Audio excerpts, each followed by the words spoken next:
A lot of this isn't going to make sense to you, and I'm sorry about that. I'm just going to start at the beginning, with the house.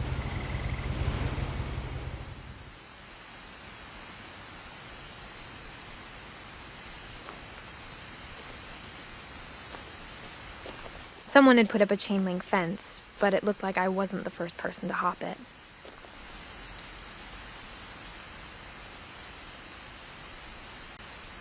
My brother Milton disappeared when I was 4. It was like the house just swallowed him up.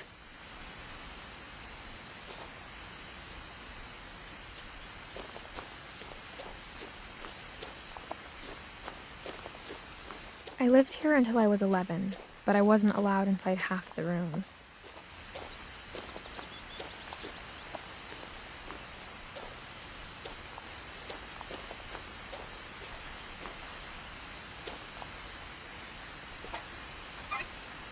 Inside the mailbox were bills from 7 years ago, marked urgent, open immediately.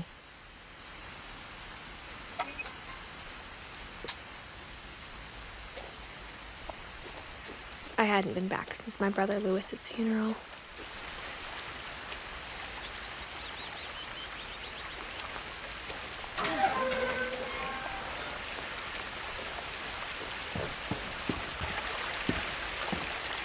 In her will, my mother left me a key, but didn't tell me what it unlocked. Maybe she thought I'd know, or she thought that the mystery would be enough to bring me back.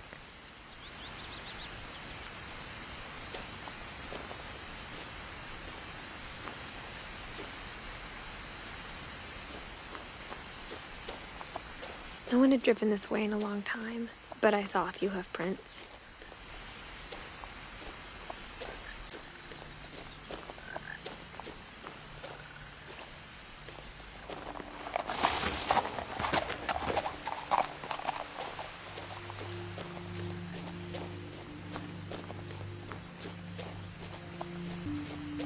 The truth is, even after I inherited the house, I never thought I'd come back to it.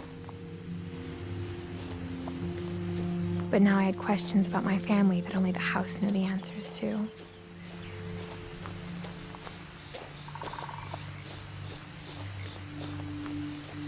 The house was exactly like I remembered it, the way I'd been dreaming about it.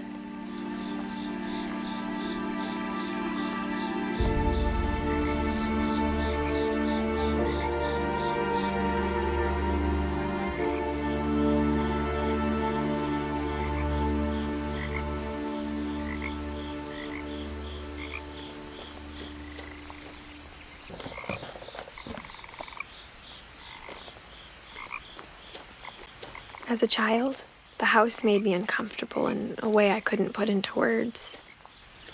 Now, as a 17-year-old, I knew exactly what those words were. I was afraid of the house.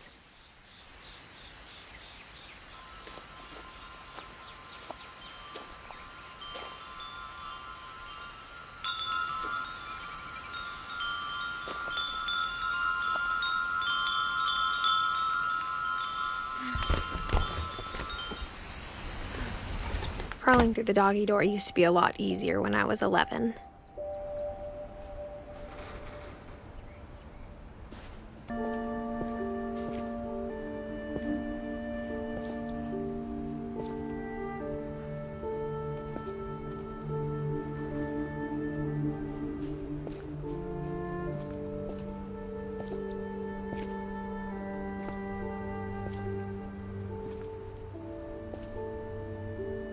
The power had been turned off the night we left.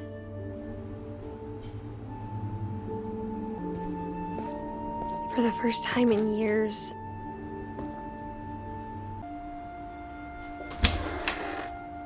I felt like I was home.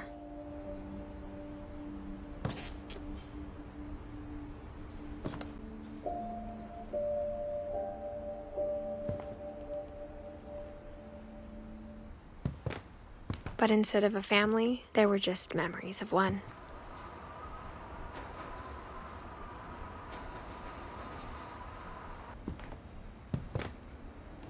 Like how only one restaurant would deliver to our house, so we had Chinese a lot. Or how after Louis started working at the cannery, we all got sick of eating salmon. Except our cat, Molly.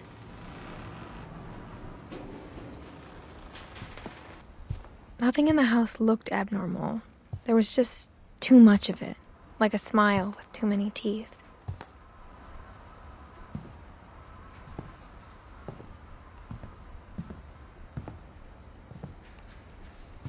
My mom wasn't much of an optimist, but she never stopped believing that my brother Milton was alive. A lot of things got left behind in the whirlwind of that last night.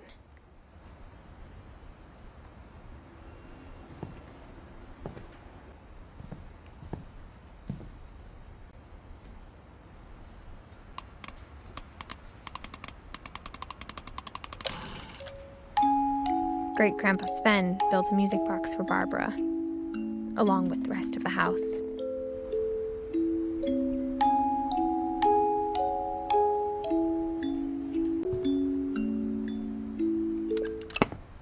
Mom always told me to stay out of the basement, so I wasn't too surprised when the key didn't fit.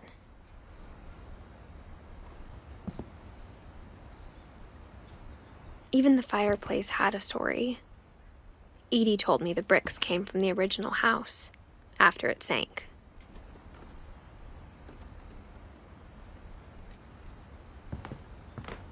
The table was still a wreck from the night we left. It was like a bomb had gone off, killing everyone but sparing the furniture. My mom was the only one of us who could imagine Great-Grandma Edie living in a nursing home.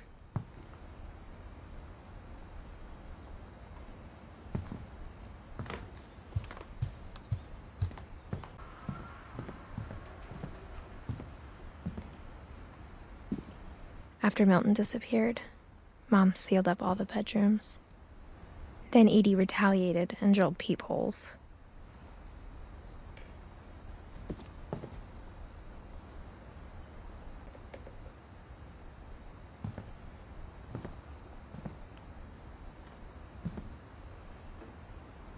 I spent a lot of time playing in Great Uncle Walter's room. I think my mom sometimes regretted not sealing it up.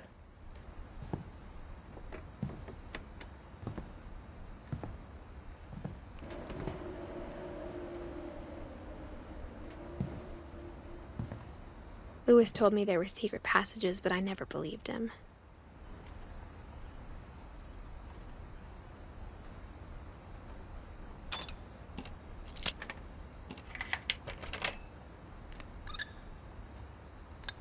Turns out, my mom was really good at keeping secrets. Now it was time to find out what my mom had been afraid of.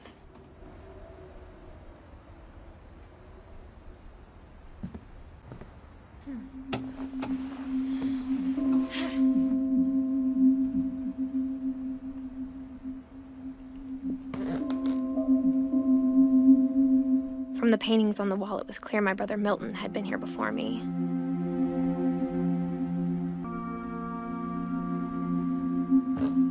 Reading this, maybe it sounds like I had a plan.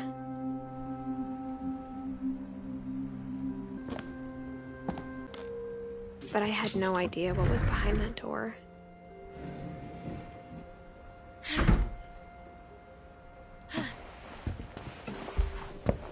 Just like I had no idea where all this was gonna lead.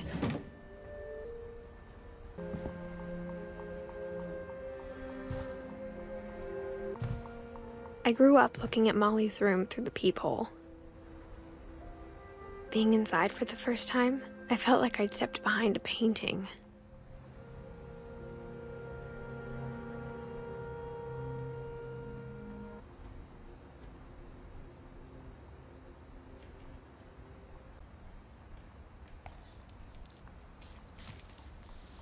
December 13th, 1947. Dear Diary, I'll be gone soon, but I wanted to tell somebody about what's gonna happen. It started when Mom sent me to bed without dinner. I woke up and I was starving, so I looked around for something to eat.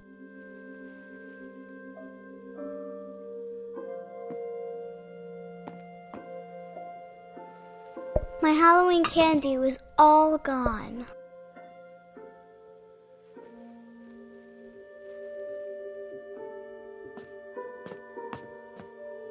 The gerbil food was dry, but I didn't mind it.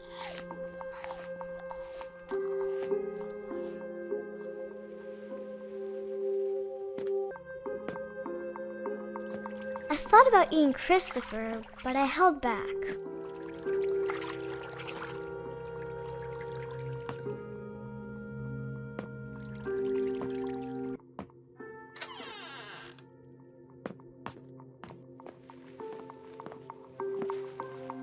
I ate a lot of things that night.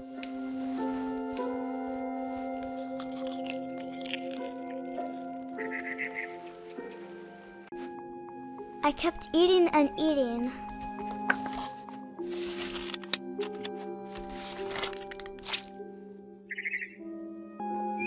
Then I heard chirping outside my window.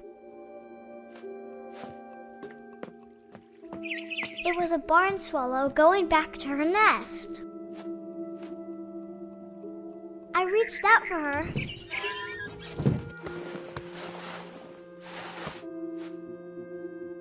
And suddenly, I was a cat.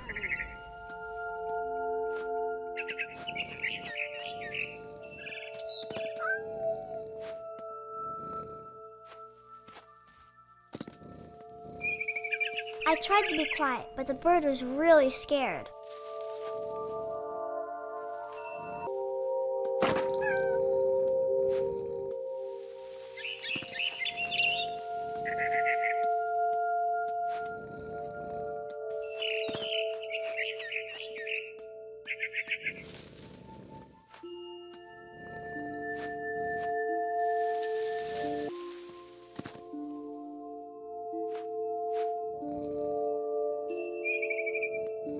Mom and Dad didn't even look at me.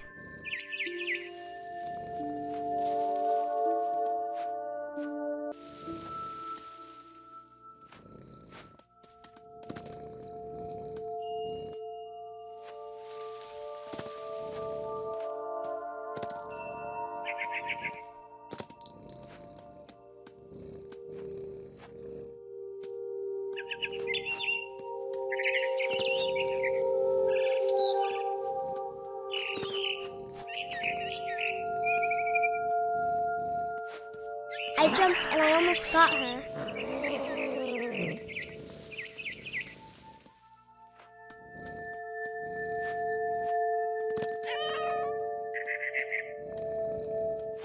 I could tell she was getting really tired.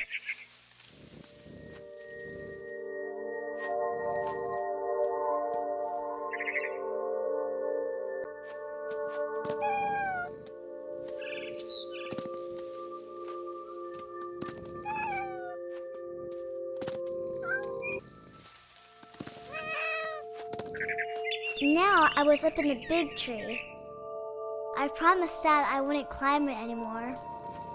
All I cared about was eating that mama bird.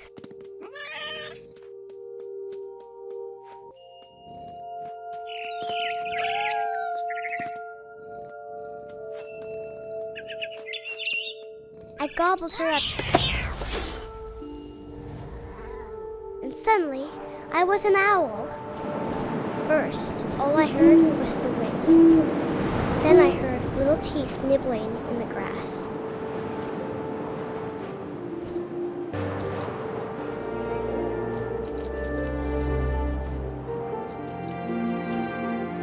Rabbits.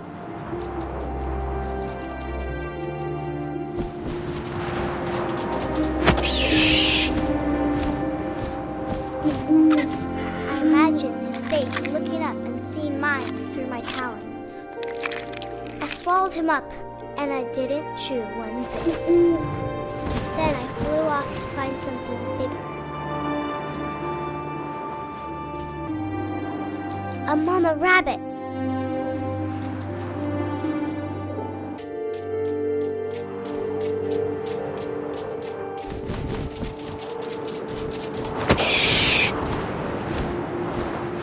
She was almost too big to carry. I started choking, but I couldn't stop eating. And suddenly, I was a shark.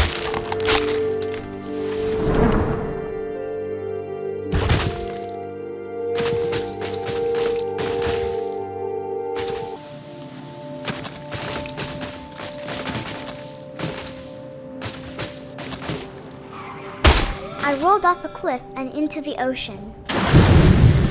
Now, I was hungrier than ever.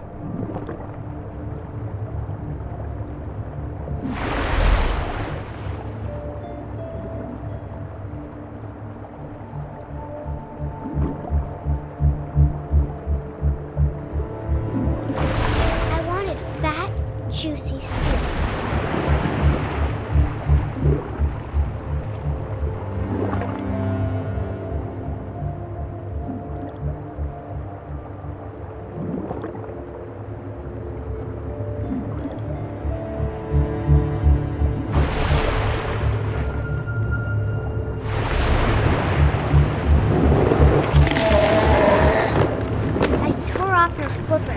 Tasted really good.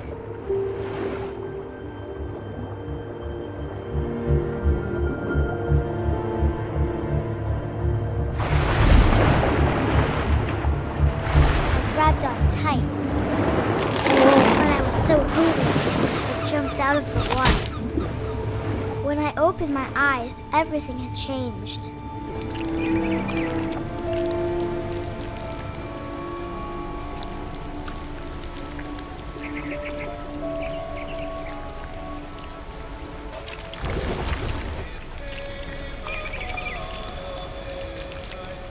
Now I was a monster, and I smelled people everywhere.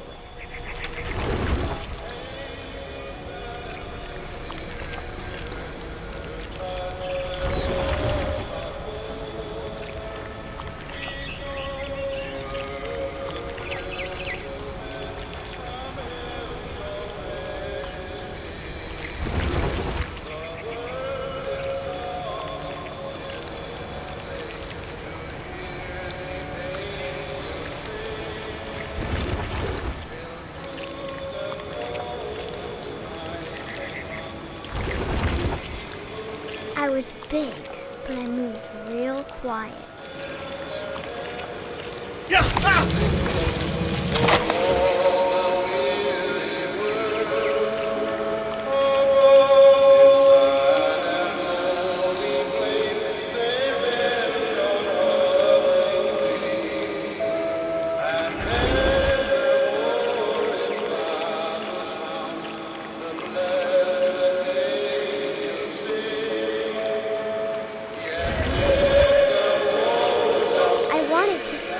But also, I didn't.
Passenger, I was still hungry, and across the water I smelled something new, something I had to have, so I swam towards it.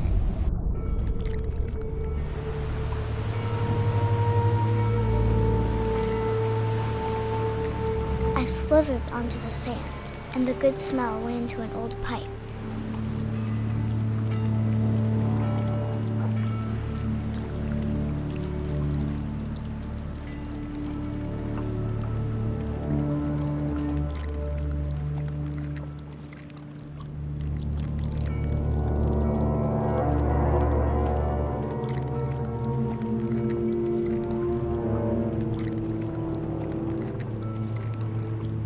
I got closer and closer.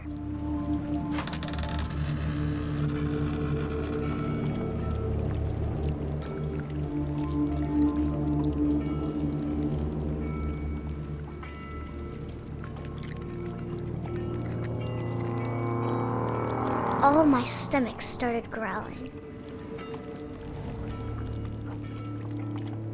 And suddenly, I was me again. I held my breath for a long time, but I couldn't hear anything. I think it's waiting for me to fall asleep. But it's not going to wait much longer. It needs to feed, and we both know I will be delicious.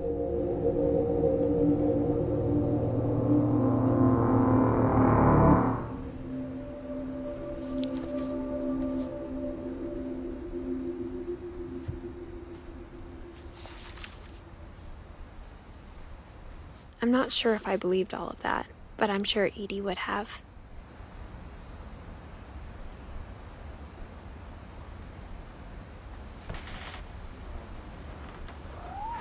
I got the sense Edie had spent a lot of time here, before my mom sealed the doors.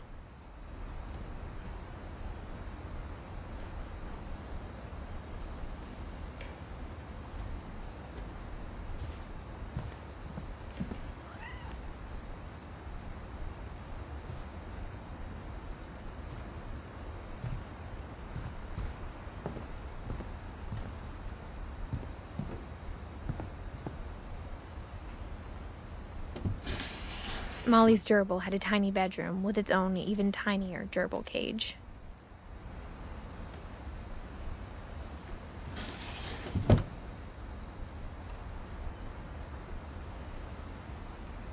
I can't describe it, but I felt like some part of Molly was still here.